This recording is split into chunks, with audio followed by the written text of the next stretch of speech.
আসসালামু আলাইকুম, welcome back to my channel. আজকে নিয়ে এসেছি নতুন আরেকটি রেসিপি।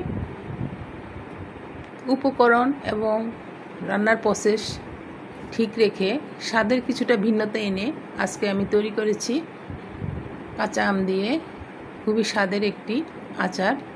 আশা করছি আমার আজকের রেসিপিটি দেখলে আপনারা বুঝতে পারবেন। আমার চ্যানেলে আরও অনেক আমের আচারের রেসিপি আছে। আমি একবার এক ধরনের ভিন্নতা আনার চেষ্টা করি, বিভিন্ন প্রকার।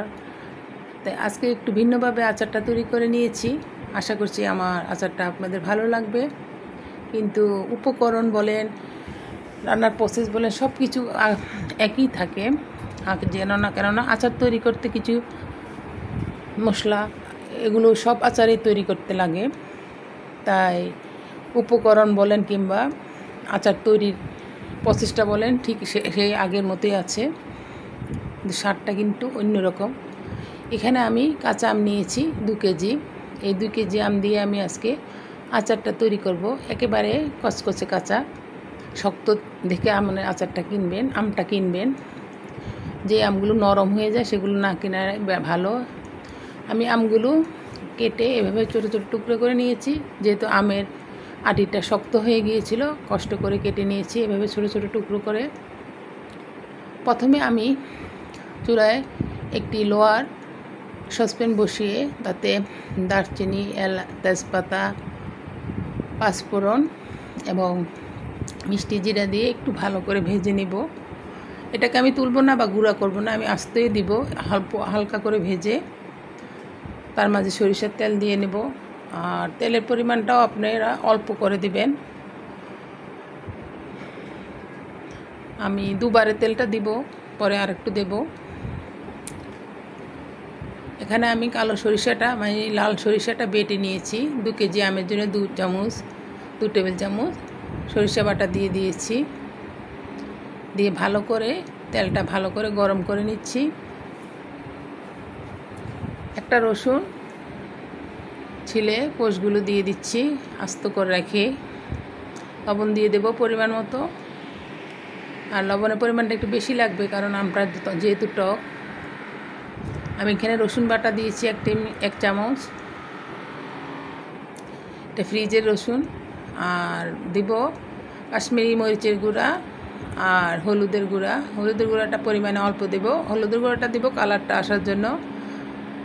যেহেতু আমটাকে রোদে দিইনি, রোদে দিলে হলুদ দিয়ে একটু মেখে রোদে দিতাম, কেননা হলুদটা দেওয়ার কারণে আমের কালারটা একটু সুন্দর হবে। এই যে এখন আমি আমগুলো দিয়ে দিচ্ছি, দিয়ে ভালো করে মেখে নিচ্ছি মশলার সাথে ভালো করে মিশিয়ে নেব, যাতে সবগুলো মশলা আমের সাথে ভালো করে লেগে যায়।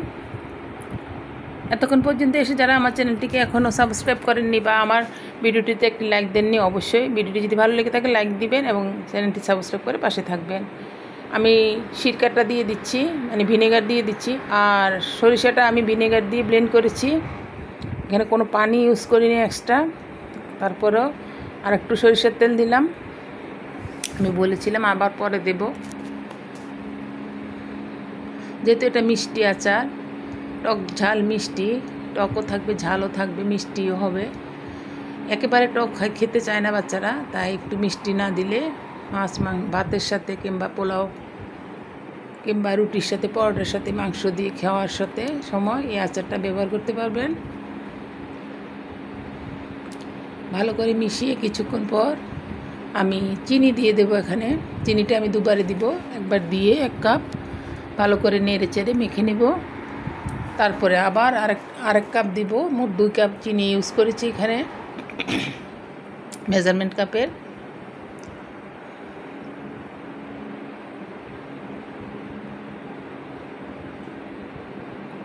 আচারটা তৈরি করার কিছুদিন পর দেখবেন আচারটা অনেক মিষ্টি হয়ে যায়। আর প্রথমে একটু টক লাগতো, পরে যে মিষ্টিটা যখন আমের ভিতরে ঢুকে যায় তখন খেতে খুব ভালো লাগে, একটু পুরানো হলে আমের আচারটা। আর এই আচারটা তৈরি করে আপনারা সারা বছর সংরক্ষণ করে খেতে পারবেন। দেখতে পাচ্ছেন আমি এটাকে কিছুক্ষণ পর পরে নেড়ে দিচ্ছি, এমনভাবে আলতোভাবে নেড়ে দিচ্ছি যাতে আমগুলো যতটা সম্ভব না ভাঙে। তারপরেও ভেঙে যাবে অনেকটা, তারপর আস্তে আস্তে থাকার, যেহেতু আটিটা শক্ত কিছুটা আস্ত থাকবে। আর আম থেকে দেখতে পাচ্ছেন অনেক পানি বের হয়েছে আম আর চিনির থেকে। তা এটা আস্তে আস্তে আমি মিডিয়াম লোতে দিয়ে শুকিয়ে নেব, আর তার সাথে সাথে আমটাও সিদ্ধ হয়ে যাবে। আর আমি এখানে ঢাকনা ইউজ করিনি, ঢাকনা দিলে আমটা তাড়াতাড়ি সিদ্ধ হয়ে যাবে, তাই আমি ঢাকনা ছাড়াই আচারটা তৈরি করে নিয়েছি। আমের আচারটা প্রায় শেষ পর্যায়ে হয়ে গেছে। এখন আমি চুলাটা অফ করে দেব। আমার আজকের আচারটা কেমন হয়েছে অবশ্যই কমেন্ট করে জানাবেন। আর যদি ভালো লাগে অবশ্যই আমার চ্যানেলের পাশে থেকে যাবেন, আর যারা অলরেডি আছেন পাশে তাদেরকে অনেক অনেক ধন্যবাদ। তাহলে আজ আমি বিদায় নিচ্ছি। সবাই ভালো থাকুন, সুস্থ থাকুন, নিরাপদে থাকুন। আল্লাহ হাফেজ।